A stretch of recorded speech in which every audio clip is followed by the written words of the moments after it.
Allow me at the outset to congratulate the brotherly Republic of Algeria on assuming the presidency of the Security Council for this month. We wish you every success.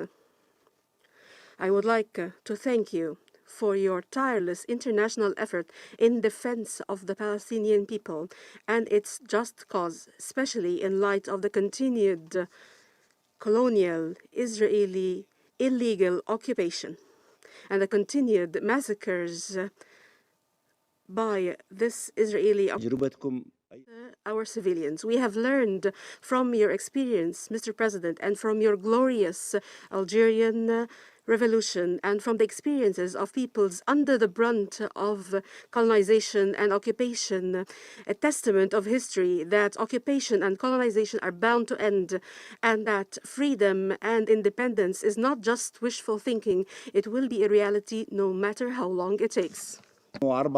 We have ended the year 2024 with Palestine, and we start the year of 2025 with Palestine under the presidency of Algeria, and this is quite normal.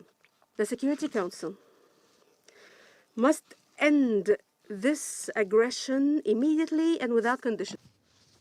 At the start of this year, I also wish to convey our sincere congratulations to the elected members of the Security Council now taking forth their responsibilities: Denmark, Greece, Pakistan, Panama, and Somalia.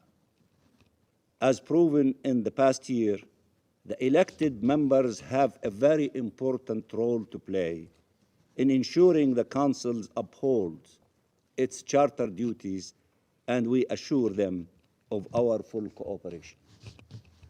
We also thank the briefers, the UN High Commissioner for Human Rights, Volker Turk, Dr. Richard Peppercorn of the WHO, and Dr. Tanya Haj Hassan for their important briefings and compelling testimonies to the Council. I listened today, Dr. Haj Hassan, as I listened to you at the end of November when you addressed the United Nations during the International Day of Solidarity with the Palestinian people. You are a great humanitarian, and you are very faithfully were able to convey some of the messages of the Palestinian people from the Gaza Strip, from the heart of a super humanitarian to the minds and hearts of those who are responsible for the maintenance of international peace and security. On behalf of the Palestinian people, I thank you, and on behalf of the people, our people, especially in the Gaza Strip, I thank you very much. Mr. President, the image of Dr. Hussam Abu Safiya wearing his white gown medical overcoat, symbol of hope and humanity, summoned and walking towards Israeli tanks, embodying death and destruction, will remain forever a reflection of what is at stake in Gaza. Humanity itself. It will show a people standing up against all odds in the face of terrible suffering, trauma, and death. And it will show how lonely they were in that moment. Palestinian doctors and medical personnel are fighting to save human lives and losing their own. They are fighting a battle they cannot win, and yet they are unwilling to surrender and to betray the oath they took. They are trying to save lives while hospitals are under attack, while medical personnel are, together with their patients and people seeking shelter, besieged and killed, while buildings and works, even for mothers and newborn babies, are being destroyed, while access to medicine is being denied, while electricity is cut, while starvation is imposed, and while they know that the people they are trying to heal will most probably die, and that they, the doctors, will be held responsible by Israel for the ultimate crime of trying to preserve life in Gaza, and will be detained, tortured, and even killed. And yet, they continue trying. Dr. Mahmoud Abu Nujila, who was killed in an Israeli airstrike on Al-Auda hospital, wrote a message many months ago on a whiteboard in the hospital normally used for planning surgeries. And I quote him, whoever stays until the end will tell the story.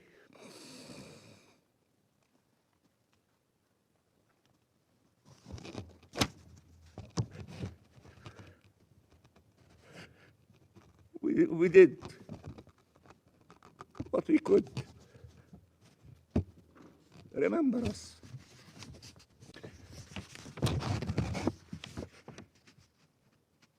Remember us. We owe them more than remembrance. Nothing can explain that for 15 months Palestinians in Gaza have endured hell and been abandoned to this fate. Nothing justifies that the doctors who were trying to save lives of victims have become themselves the victims, and that the international community was not able to match even part of their courage and of their dedication to humanity. Dr. Adnan Al-Bursh wrote, and I quote, "We will die standing, and we will not kneel. All that remains in the valley are its stones, and we are its stones." End of quotation. Dr. Adnan Al-Bursh was the head of orthopedics at Gaza's Al-Shifa hospital. He became a familiar face across the globe as his videos showed him operating on the injured and the dying with little or no equipment, or digging mass graves with his colleagues in the yard of the hospital, and finally facing the Israeli assault in a hospital where thousands had sought safety. The Israeli army ordered Al-Shifa, its patients, staff, and approximately 50,000 displaced people sheltering in the compound to evacuate before setting the hospital on fire. Instead of fleeing, Dr. Al-Bursh made his way to the Indonesian hospital in northern Gaza, where he worked until that too came under fire in November. But refusing to renege on his oath, he moved to Al-Auda hospital, where he was eventually arrested by the Israeli occupation forces. 4 months later, over prison guards dragged Al-Bursh and dumped him in the prison yard naked from the waist down, bleeding and unable to stand, according to a deposition collected by Israeli human rights organizations. He died shortly thereafter. The death of Dr. Al-Bursh while in Israeli custody is not a solitary case. Other doctors and many other detainees died while in custody after having suffered from abuse, torture, and rape. Mr. President, this is not a war, and Dr. Tonia has indicated. This is an assault against Palestinian existence. Its target is therefore life itself in Gaza, and all those who are trying to sustain it, all those trying to ensure survival in the midst of this genocide. And according to this criminal intent, It is therefore logical that medical personnel, doctors, nurses, paramedics are among its primary victims. This is immoral. I repeat, this is immoral, unbearable, and must be stopped. The entirety of international humanitarian law rests on a fundamental rule: affording protection to those not taking part or no longer taking part in hostilities. First and foremost, civilians, the sick and the wounded and those detained. Instead of upholding the cardinal principle of distinction, Israel systematically resorts to indiscriminate attacks when it does not deliberately target those afforded protection under international law. Time after time, the same acts, the same patterns, the same criminal and inhumane conduct. Assaults against hospitals leading to the death and detention of civilians, including babies and children who are already experiencing hell on earth. No one should grow accustomed to these horrors. Israel wants to normalize genocide. The report of OHCHR clearly indicates that, and I quote, the attacks on hospitals often followed a similar pattern involving missile strikes on hospital buildings, the destruction of hospital facilities, shooting of civilians, sieges, as well as temporarily taking over hospital buildings. End of quotation. And this is without addressing, again, and I quote, the many cases of arbitrary detention, enforced disappearance, and ill treatment of medical personnel and other Palestinians, including internally displaced persons, IDPs, taken into custody from inside hospitals, which has been reported on elsewhere. End of quotation. This is a barbaric, and it should lead not only to repeated expression of outrage, but rather to resolute action for accountability to prevent the reoccurrence of such horrors. As warned by UN experts, and I quote, under occupation, intentional assaults on healthcare facilities have the potential to expose individuals to cruel, inhumane, and degrading treatment, and many constitute a war crime. In Gaza, this is clearly part of a well-established pattern of genocide for which Israel leaders will have to be held accountable. End of quotation. There is no justification for the commission of war crimes. There is no justification for the commission of crimes against humanity. There is no justification for the commission of the crime of genocide. No justification whatsoever. The ICJ provisional measures, orders aimed at preserving the right of the Palestinian people to be protected from acts of genocide, have not only been disregarded by Israel, they have been blatantly breached, materializing the risk instead of addressing it.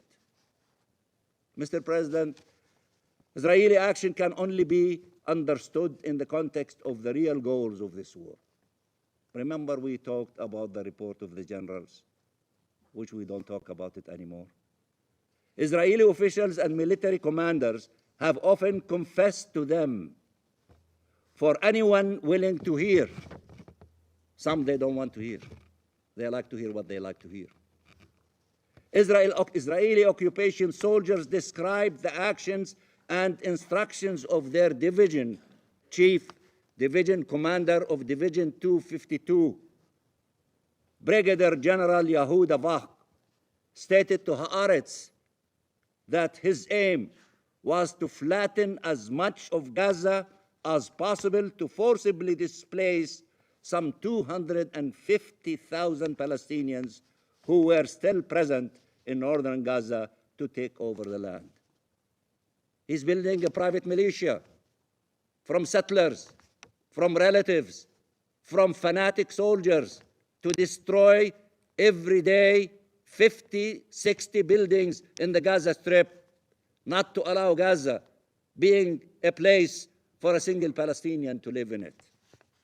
He was clear that they needed to, and I quote, according to Haaretz, make things hard on convoys that entered and harassed them. Not only there are thieves who steal the trucks, the Israeli soldiers are watching and facilitating this behavior. Insisting, and I continue the quotation, there are no innocents in Gaza. For those of you who think that this is a war against Hamas and not against the Palestinian people, a general, brigadier general, currently in the Israeli army, head of Division 252, there are no innocents in Gaza. Free game, every individual in the Gaza Strip, the Palestinian people.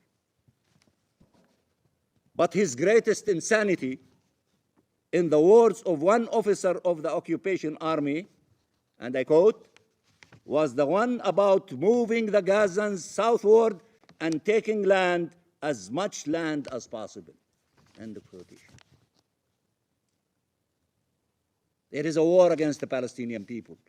It is a war of genocide to eliminate as many as possible and to allow the situation in Gaza to be not inhabitable by any individual. They don't want Palestinians in the Gaza Strip and later on in other parts of the occupied territory.